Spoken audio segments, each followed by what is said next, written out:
Buraxılışımız davam edir. Bugün Baş nazir Əli Əsədov Milli Məclisdə hesabatla çıxış edib.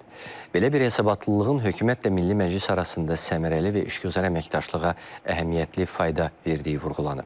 Hökumətin gördüyü işləri və əsas vəzifələri millət vəkilləri ilə birlikdə müzakirə etmək və dəqiqləşdirmək üçün yaxşı şərait var. Parlamentin bugünkü plenar iclasında Nazirlər Kabinetinin 2024-cü ildə fəaliyyəti müzakirə edilib.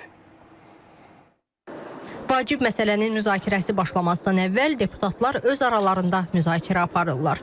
Məsələn, Hicran Hüseynova və Jalə Əliyeva. Vaxt 11 tamamı göstərən kimi sədr Sahibə Qafarova yaz sessiyasının 5-ci plenar iclasını açıq elan edir. Bu dəfəki iclas Baş nazir Əli Əsədov və hökumət üzvlərinin iştirakı ilə fərqlənir. Nazirlər Kabinetinin 2024-cü ildə fəaliyyəti haqqında hesabat təqdim edilir. Hesabatda ötən il ümumdaxili məhsulun istehsalında və əhalinin hər nəfərə düşən ümumdaxili məhsulun və qeyri-neft qaz sektorunda artımın olması yer alıb. Əhalinin sosial müdafiəsinin gücləndirilməsi istiqamətində də xeyli iş görüldüyü, orta pensiya məbləğinin artdığı vurğulandı.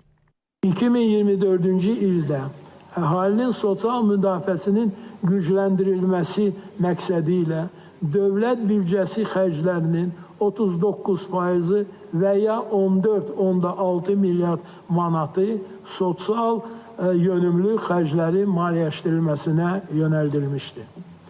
2024-cü ildə orta pensiya məbləği 12%, yaşa görə pensiya 11,3% artmış, yaşayış minimumu ölkə üzrə 270 manat müəyyən edilmişdir. Bir ailəyə düşən sosial yardımın orta aylıq məbləği 475 manat olmuşdur. Ötən il şəhid ailələri, müharibə əlilləri və həssas təbəqədən olan digər şəxslərə 800 mənzil ayrılıb. Habelə müharibə əlillərinə 93 avtomobil təqdim edilib. Həmçinin hərbi qulluqçuların mənzillə təmin olunması ilə bağlı xərclər üçün 35 milyon manat vəsait ayrılıb. Əhalinin mənzili olan tələbatının ödənilməsi və vətəndaşların güzəştli şərtlərlə mənzil əldə edə bilməsi ilə bağlı 100 milyon manat vəsait ayrılıb. Baş nazir onu da əlavə edib ki, qəzalı binalarla bağlı problemlərin həlli, inventarizasiya və mənzil köçürülməsi üçün 2025-ci ilin dövlət büdcəsindən 50 milyon manat vəsaitin ayrılması planlaşdırılır. Baş nazir çıxışında işğaldan azad edilən ərazilərə də toxundu. Ümumilikdə 2021-24-cü illərdə işğaldan azad olunmuş ərazilərin yenidən qurulması və bərpası üçün dövlət büdcəsindən cəmi 17,6 milyard manat vəsait ayrılmışdır. O cümlədən 2024-cü ildə 5 milyard 347 milyon manat. 2025-ci ildə də 4 milyard manat məbləğində vəsaitin ayrılması nəzərdə tutulur. 2024-cü ildə 62 min hektar, ümumilikdə isə işğaldan azad edilmiş ərazilərdə 180 min hektara yaxın ərazi minalardan və partlamamış hərbi sursatlardan təmizlənib.